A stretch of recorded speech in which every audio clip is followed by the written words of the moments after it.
Hello, everybody, and welcome back. It's funny, this has been on my mind for a long time. I bumped into a few people along my journey. Two people specifically that I'll tell stories about that really this has been something that they brought up to me, which is death. The first guy was in a wheelchair. I was with my son in Florida, on Lincoln Road, actually, if you know where that is. And he's in a wheelchair. He's wheelchair bound, so there's no way for him to walk around. He was in a severe accident that he told me about, and he wrote a book, and he basically said that death isn't for the person. Death is for everyone else experiencing the death through that person. So in other words, if you die, everyone around you experiences the death of you, but you don't actually experience, it's not really for you. You just go on to your next experience.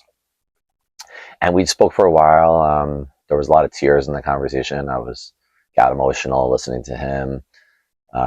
He gave me his book in the end. It was beautiful. My son was there, so it was a beautiful moment. And it was the first time in my life I really was like, wow, I hear that death isn't really for you. Death is for everybody else. And there's a fear of death that they put on us. Like there's this fear, but really we shouldn't be scared of it. It's like, as my teacher Ram Dass, it's like taking off your costume, right? It's just taking it off and moving on to your next chapter.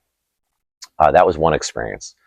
My other experience was I was on a trolley in Florida, and this woman was sitting next to me. She started up a conversation with me, a young woman. And she all of a sudden asked me something interesting. She's like, "Do you know when you're going to die?" And I'm like, "What?" She looks at me again. She says, "Do you know when you're going to die?" And I said, "No, why would I know that?"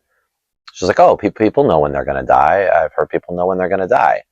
She's like, "Do you know when I'm going to die?" And I'm like, "I don't know, lady. Like, I just met you. I don't know anything about you.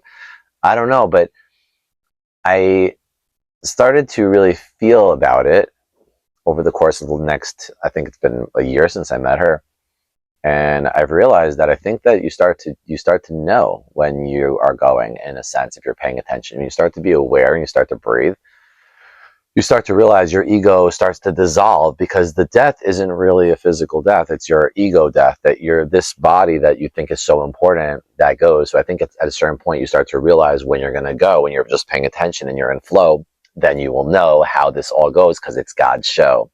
It's not yours. But if you're paying attention, you start to realize, like, it already happened. Like I mentioned many times, past, present, and future already happened. So your death of this lifetime already happened, and then something along the way nest us up, in a sense, so we don't recall things. We don't know what our future entails. We don't know.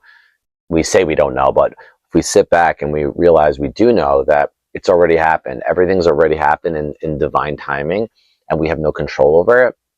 But if we just sit back and pay attention and start to feel for real, then we can sense what's happening. We can sense, okay, like same way, you start to realize, like, let's say you feel like you're getting sick, like, oh, I feel like I'm getting sick. Like you start to feel it coming on, like maybe you're not getting enough sleep and you start to feel certain things. I think it's the same idea when it comes to death. Again, I can't say I know, but I can say that I started to feel a certain way over the last year. The more I'm able to talk about it, the less I'm scared of it. People say to me, like, why are you talking about death all the time? Because I think that if you start talking about death, you start to live. Because imagine if you die tomorrow, right? So if you die tomorrow, what would your day look like today?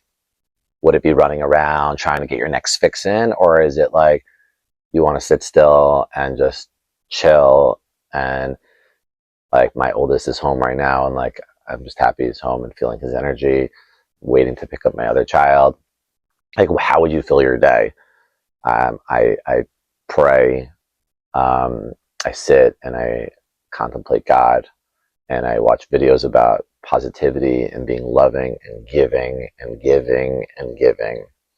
And I'm just grateful for all those who are listening. I hope this helps. I hope you take the moment, even if it's just a moment now, to take in the value and the gratitude for this moment that you have it, because you don't know, the next moment could in fact be death. So just take another breath.